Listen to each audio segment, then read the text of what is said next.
donc ñu ngi lay nuyu monsieur Pape Dembel Diop. sa relation ak Habib Faye gis nañ ni depuis plus de 20 ans yéen a ngi ci carrière musicale te gis nañ aussi ngeen nekkoon séparément ci groupe yi am doole Super Jamono ak Super Étoile noo dundee sa disparition. waaw Habib Faye moom balaa may def dara dama koy ñaanal yàlla xaaree ko àjjana fa mu nekk gënal ko fu mu jóge fii waaw disparition am nag lu metti la lu nga xam ni ba léegi mënuñu ko digérer parce que lu metti la parce que il est parti à la fleur de l'âge on peut dire ça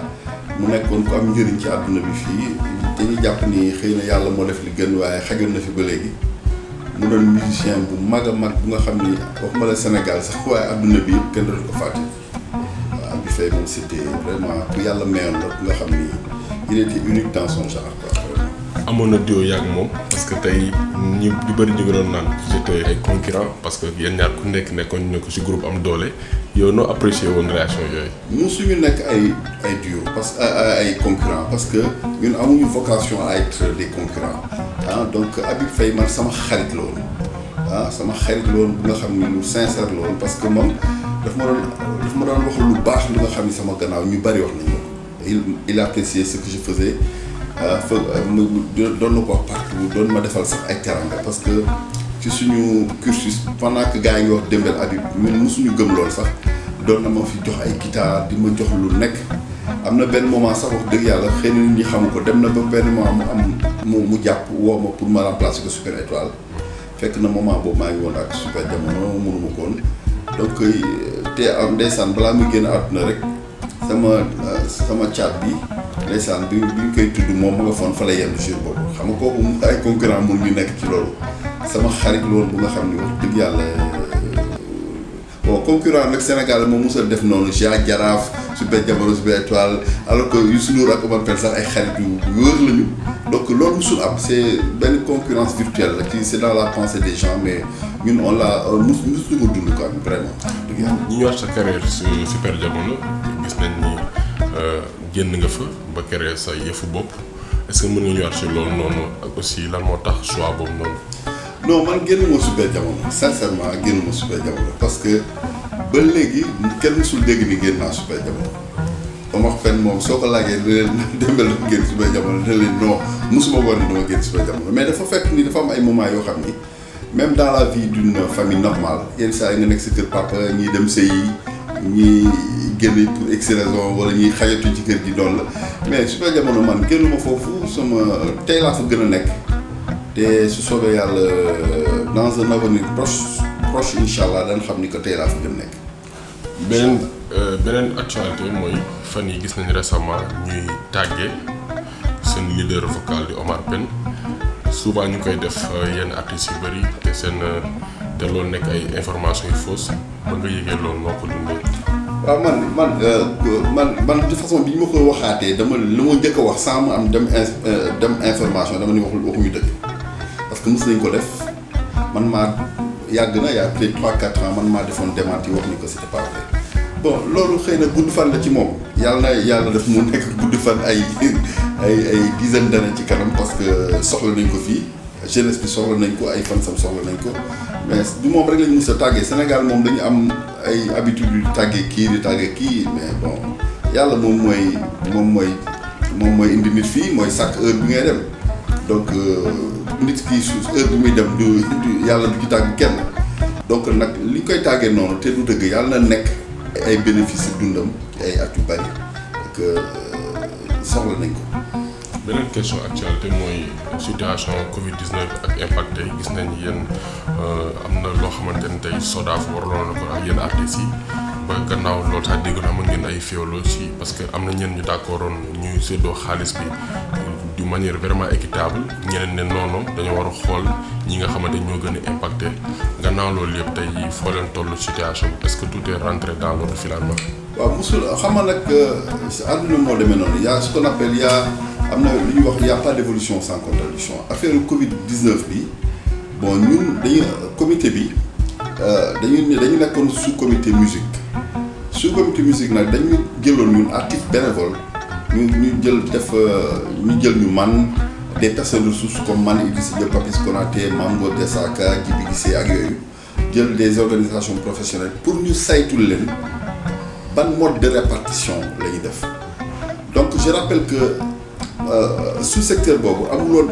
un avis délibératif c'est-à-dire que du moom benn affaire boo xam ne lu mu sukkandi woon rek moom le ministre bi di wax ni loolu la ñuy def ñun on avait un avis consultatif c'est-à-dire que ñun dañuy joxe ay résultats dañuy motiver lu tax ñu am option yi ñeneen motiver à l'issue de ça ministre bi mooy toog wax ni option bii laa jël ñun on n'est pas du ministère de la culture ñun amuñu benn pouvoir wax ni la ñuy dem mais seulement dans toute corporation am na ñu nga xam ne dañuy d'accord ci lii am na ñu d'accord ci lii ñu d'accord ci lii motiver nañu seen ay argumentation ñun tamit motiver nañu suñu boss donc ci biir loolu dafay fekk ni autorité bi mooy xool rek ni kii bii moo ci gën mu def ko waaw parce que loolu rek la mais finalement amul problème parce que je me dis que xaalis moo mel noonu xaalis mooy fu mu dugg rek coow li dina bari saaga yi dina bari ça déchaîne les passions te du ko sax jar parce que comme li ma yàgg wax rek wax naa la ma ne xaalis bi jarul xuloo jarul xeex parce que kenn mënu ci tabax kër kenn mënu ci jënd oto liñ ci mën def bariwul bon président bi nag moo ne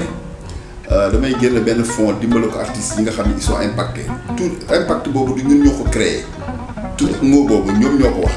impacté li ñu ci xam nag mooy ñi nga xam ne ñi ngi doon liggéey ci pendant la période de la Covid 4 mois yi mu defoon te liggéeyatuñu parce que autrement président bu fekkoon Covid bi amul je pense qu'il n'aurait pas à donner 3 milliards donc ñi doon jouer te jouetuñu ñu doon liggéey te liggéey de manière générale mooy ñu ko transporteur yi defee ak secteur touristique bi ak yooyu noonu la demee donc loolu la mais bi ñu saytoo nag bon wax dëgg yàlla li nekk te li mu wax c'est des rapports yu nga xam ni dafa nekk ci ay procès-verbaux qui ont été signés par nous tous qui étions présents ci yàlla def ni ñi d'accordoon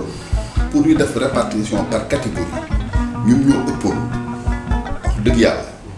waaw loolu nag dafa amoon ay motivation mooy que bon dañuy jàppoon ni quelqu'un qui a fait ku mel ne Pape Diouf ku mel ne Wally Seck nga xam ni man damay am na ñeneen yaana beaucoup am na ñuy lekk dans les hôtels à Mbour doon liggéey 7 fois par jour par semaine du moins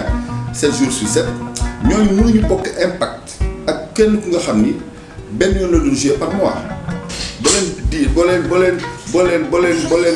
boo leen defee xaalis ci diggante bi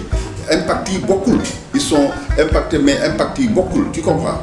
donc loolu rek la woon mais du woon dara parce que affaire bu ay boddeeku wala yooyu parce que ñun amuñu ci vraiment benn décision bon donc ñun dañuy jàpp ni man dama jàpp sama logique ni ku mel na Wally Seck bi nga xam ne dafa doon jouer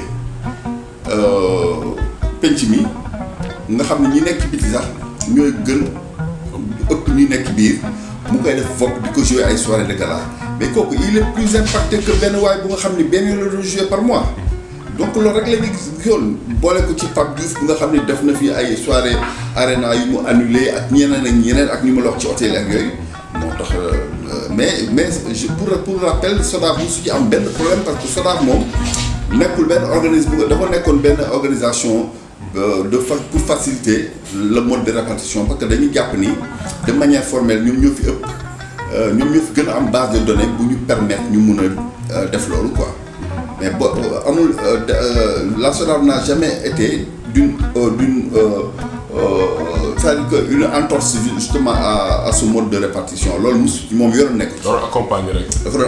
rek. ok est-ce que loolu noonu révélé wu rek la situation de la musique sénégalaise parce que tey jii nii am ñu bëri ñu si rax parce que gis naa ne yow vous faites partie des défenseurs de la musique est-ce que tey gisoo ni côté qualité côté organisation manqué na loolu ci musique sénégalaise. waaw man loolu dama ko mës a wax parce que musique man pour man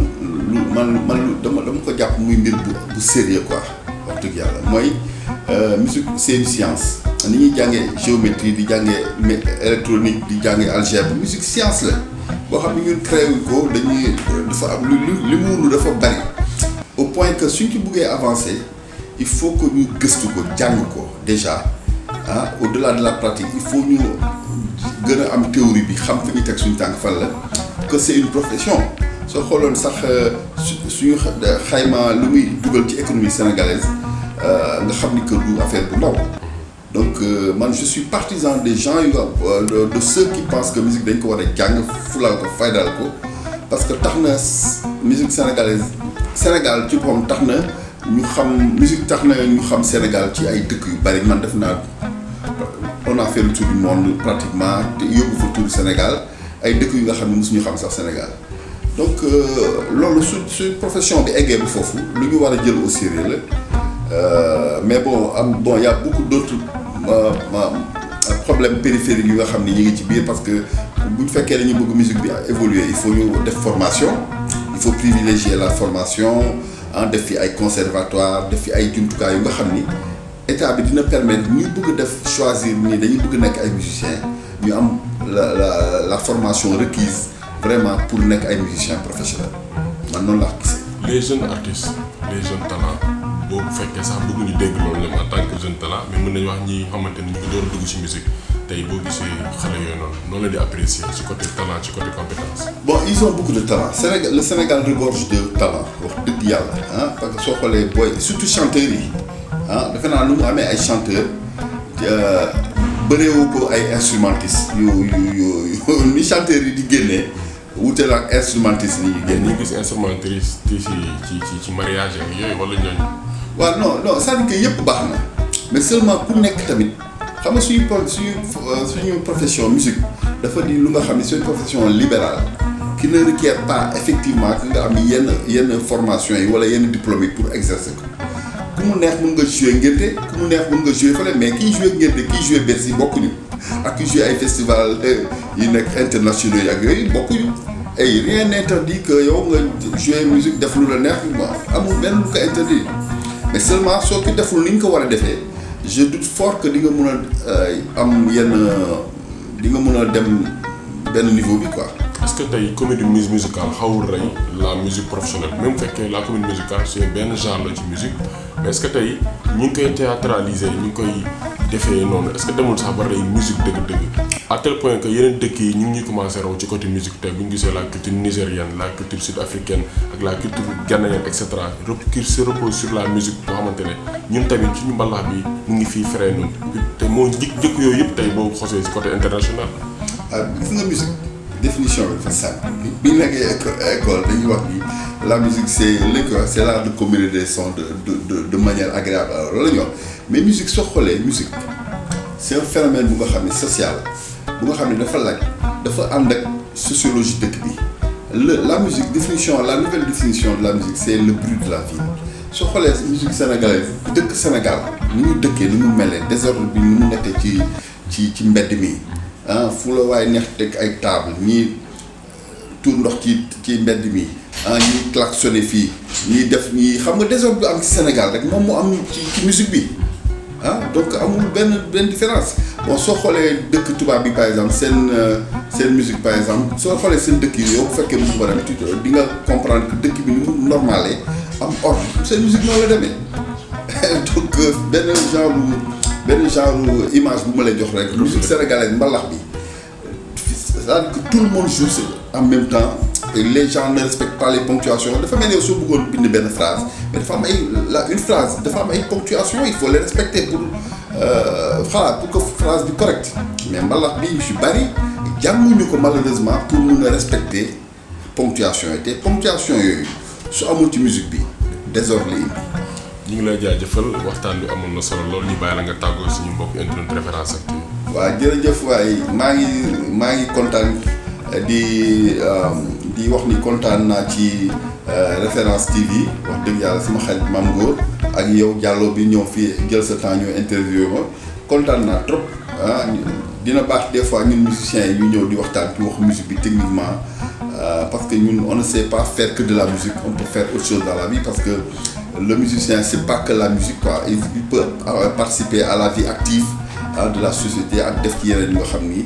wax dëgg yàlla maa ngi ciy kontaan di xalaat ni xëy na incha allahu rabbi beneen yoon dana gën a mën a yaatal pour dugg ñun suñu profession lu nga xam ni pour nit ñi gën ko xam expliquer ko techniquement et sur le plan yu muy engendré économique ak sur d'autres plans aussi jërëjëf.